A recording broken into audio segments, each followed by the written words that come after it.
tiba di rumah kontrakan. Bangunannya yang sudah tua tampak menjulang di bawah lampu jalan yang berkedip-kedip. Bayangan panjang menari di dinding saat angin berbisik melalui pepohonan di sekitarnya. Malam itu dipenuhi dengan suara jangkrik, menambah kesunyian yang menakutkan. Andra berhenti, matanya melirik ke sekeliling, memastikan dia tidak diperhatikan. Wajahnya menunjukkan campuran antara kecemasan dan ketegasan. Dia menggenggam tasnya erat-erat, menjaga isinya yang tersembunyi. Cat mengelupas dan tanaman liar membingkai rumah itu, mengisyaratkan kisah-kisah yang tak terungkap.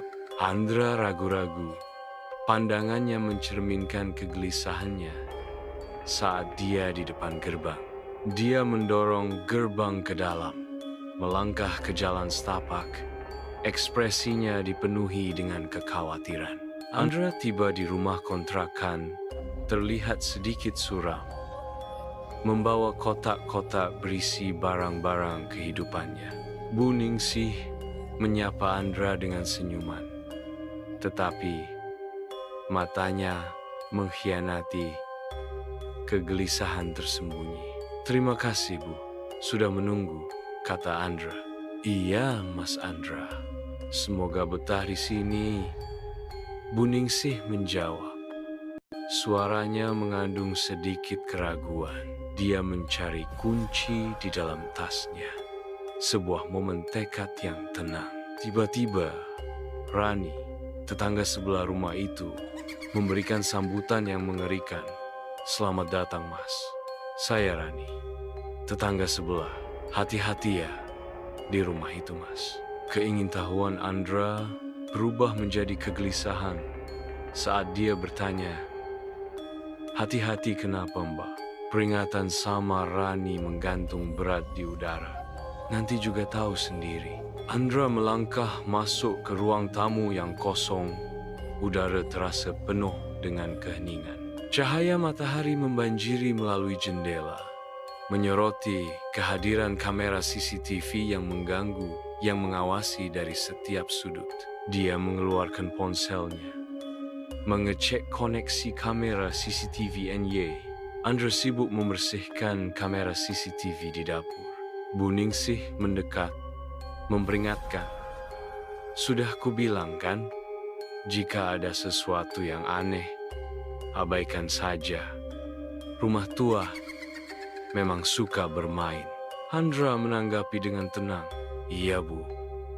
Santai saja." Andra asyik dengan laptopnya, tidak menyadari kehadiran mengerikan yang akan segera menyerbu dunianya. Monitor CCTV menyala, menampilkan ruang tamu yang kosong, pertanda teror yang akan datang. Sesosok hantu muncul di layar CCTV. Sosok seorang gadis kecil muncul dari statis. Andra tidak percaya. Kata-katanya bergetar saat dia berbisik, Apa ini?" Andra berbaring di tempat tidur. Matanya melihat rekaman CCTV di ponselnya. Dia menghela napas. Cuma rumah tua biasa.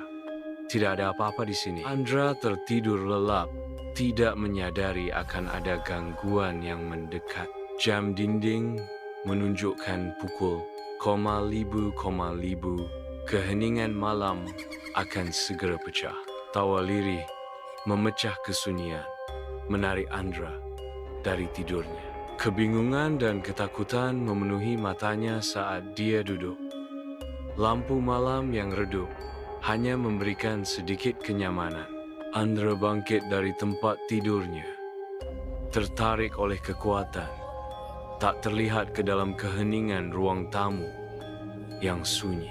Dia mengambil remote CCTV, mengaktifkan TV yang terhubung ke kamera CCTV.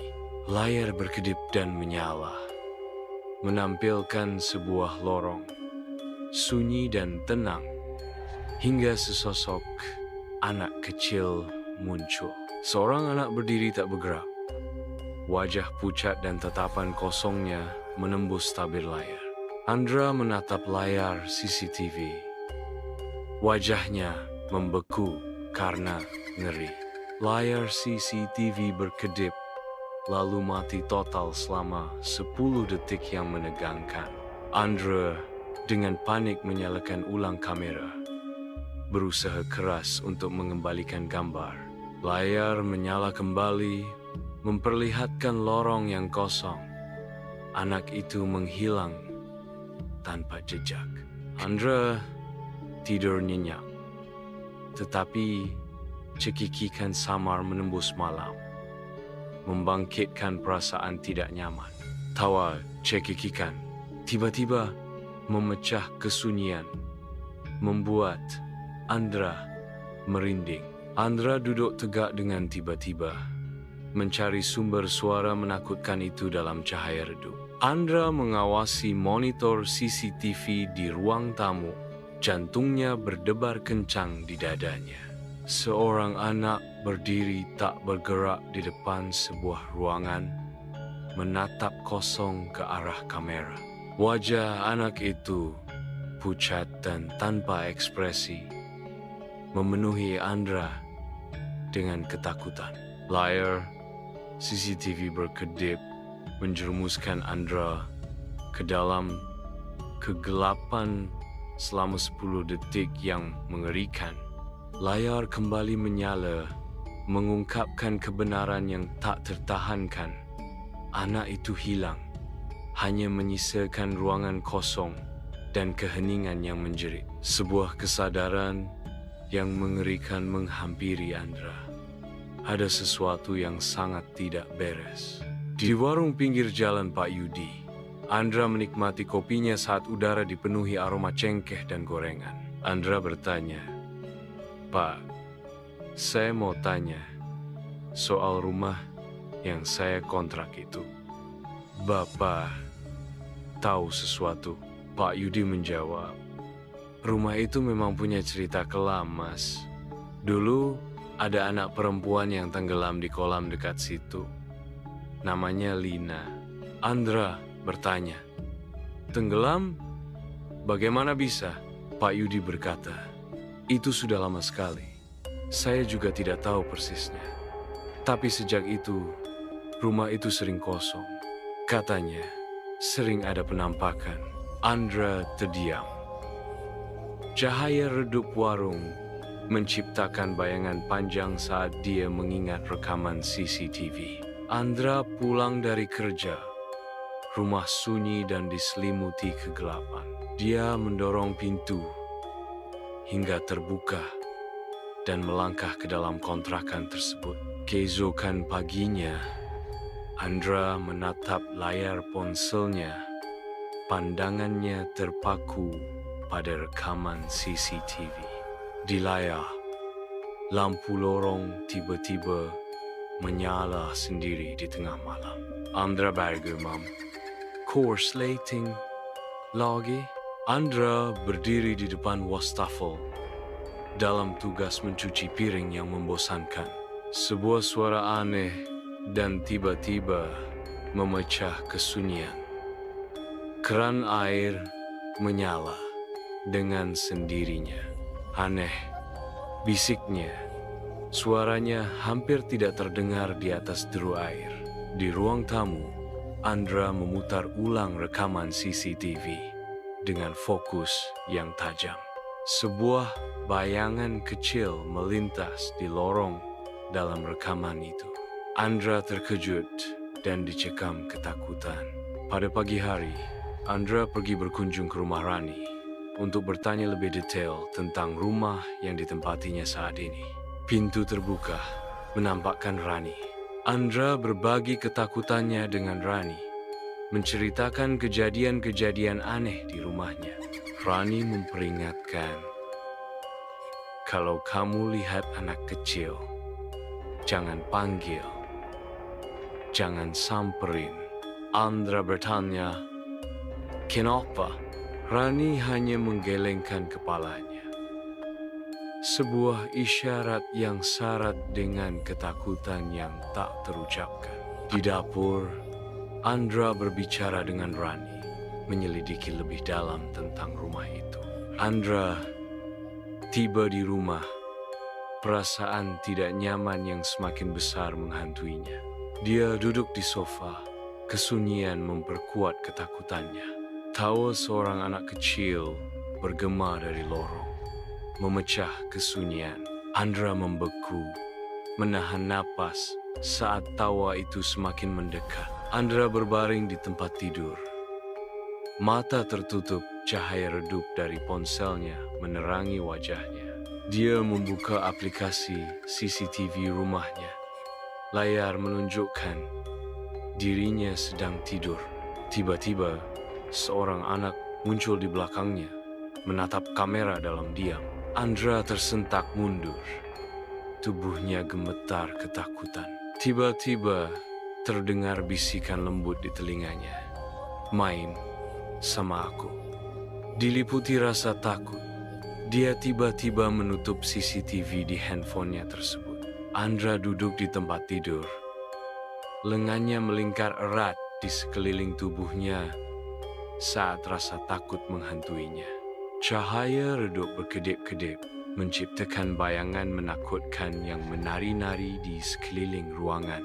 Bisikan dan langkah kaki bergema dari balik dinding, meningkatkan teror yang ada.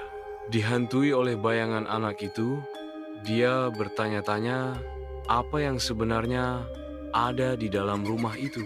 Keesokan harinya, Andra kembali menemui Rani untuk mengungkap sejarah rumah tersebut. Rani awalnya ragu-ragu, lalu menceritakan kisah seorang ibu dan anak yang pernah tinggal di sana. Anak itu sangat suka bermain air. Rani menceritakan kisah menghantui tentang akhir tragis seorang anak. Suaranya bergema dalam keheningan. Rani mulai bercerita dengan suara ragu tentang tragedi yang menghantui rumah itu. Ketegangan memenuhi udara. Keheningan menyelimuti mereka saat cerita terungkap. Dulu, seorang gadis kecil bermain dengan polos di tepi kolam renang yang dalam, tidak menyadari bahaya yang mengintai. Ternyata ibunya sedang memasak, tidak menyadari anak perempuannya dalam bahaya. Dalam momen yang mendebarkan, gadis kecil itu terpeleset dan jatuh ke air yang gelap. Dia berjuang untuk berenang. Namun naas, dia tenggelam ke dalam kolam dan meninggal. Andra mendengarkan dengan saksama. Bulu kutnya merinding saat beban cerita Rani menimpanya. Beberapa hari setelah kematian anak itu, dan pada saat itu aku sedang bersiap akan tidur.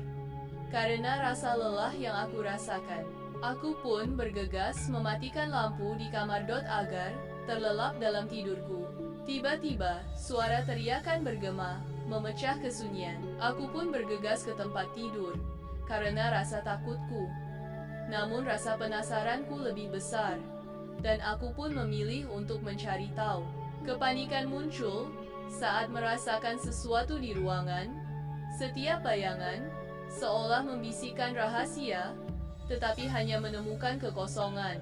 Hembusan angin dingin menyapu di saat tangisan itu semakin terdengar, memenuhi telingaku. Aku pun keluar dari rumahnya dan menuju kontrakan yang suram. Napas dalam memenuhi paru-paru saat aku menguatkan diri untuk membuka pintu. Aku pun melihat seorang anak perempuan bermain. Rani pun mendekati kolam renang. Permukaannya bagaikan cermin malam. Namun anak itu tiba-tiba menghilang. Dan sebuah bentuk gelap bergerak di bawah permukaan. Ia pun melambai. Tolong aku tidak bisa bernafas. Aku terdiam, tubuhku tidak bisa bergerak, seakan-akan ada sesuatu yang menahan kakiku. Aku berputar dan lari kembali ke arah rumah dengan tergesa-gesa. Tatapan kosong Rani menembus Andra, membuatnya merasa gugup. Dalam keheningan malam, Andra berbaring di tempat tidur, bergulat dengan kegelisahan saat suara-suara aneh bergema dari luar jendelanya. Dia meraih ponselnya, mencari hiburan, namun hanya menemukan notifikasi tanpa henti yang bersaing untuk mendapatkan perhatiannya. Dia berbisik pada dirinya sendiri. Dengan putus asa mencari ketenangan, aku harus tidur. Ini pasti hanya perasaanku saja. Andra tertidur lelap, tidak menyadari kehadiran mengerikan yang muncul di belakangnya. Dari kegelapan, seorang anak muncul. Tatapan mereka terpaku dan meresahkan. Sosok tanpa suara itu mengawasi, tak terlihat, saat Andra terus tertidur. Tanpa menyadari malapetaka yang mengintai, akutan mencengkeram Andra saat bisikan itu menyerbu indranya, matanya membelalak ngeri. Ponselnya jatuh ke lantai. Saat Andra melompat dari tempat tidur, Andra melarikan diri dari kamarnya, berpacu melalui lorong gelap dan sunyi. Jantungnya berdebar kencang di telinganya. Dia menggenggam kunci mobil. Gerakannya tergesa-gesa saat dia membuka paksa pintu depan. Andra duduk sendirian di kamar penginapan sederhana. Rasa takut masih mencengkeramnya saat dia berjuang mencari penghiburan. Dia memeluk dirinya sendiri lebih erat, berusaha menekan kenangan menghantui yang membanjiri pikirannya. Suaranya bergetar saat dia berbisik. Apa yang sebenarnya terjadi? Andra bertemu Pak Yudi di warung. Cahaya redup menciptakan bayangan panjang saat mereka membahas rumah itu. Pak Yudi berbicara dengan kata-kata yang terukur. Ibu yang dulu tinggal di rumah itu kehilangan akal sehatnya. Setelah anaknya meninggal, dia bilang arwah anaknya tidak mau ditinggal sendirian. Andra melangkah masuk ke rumah itu. Kesunyian seperti memanggil suasana mengerikan. Bayangan menari dengan menakutkan di bawah sinar matahari.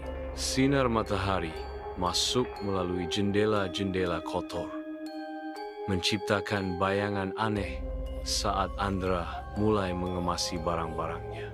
Suara berderit bergema dari lantai atas, memecah kesunyian.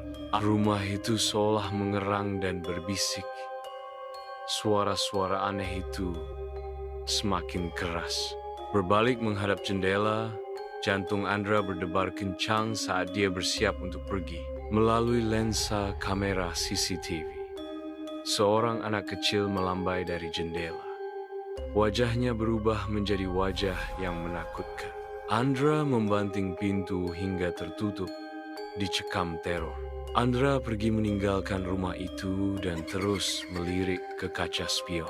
Dia memeriksa untuk memastikan tidak ada yang mengikutinya.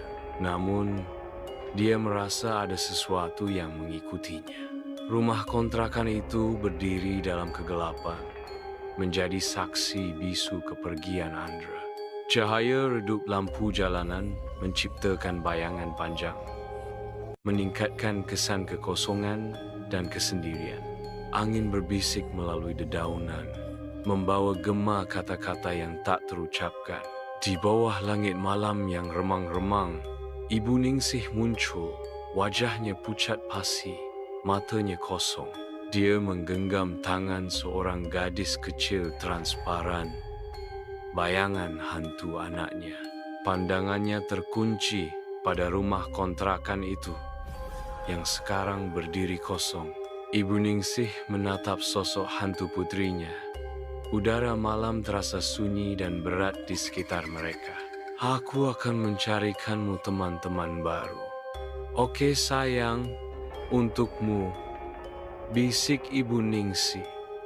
Suaranya hampir tidak terdengar di tengah sunyinya malam. Hantu gadis kecil itu tetap diam. Matanya mencerminkan kekosongan mendalam yang terpantul dalam jiwa ibunya.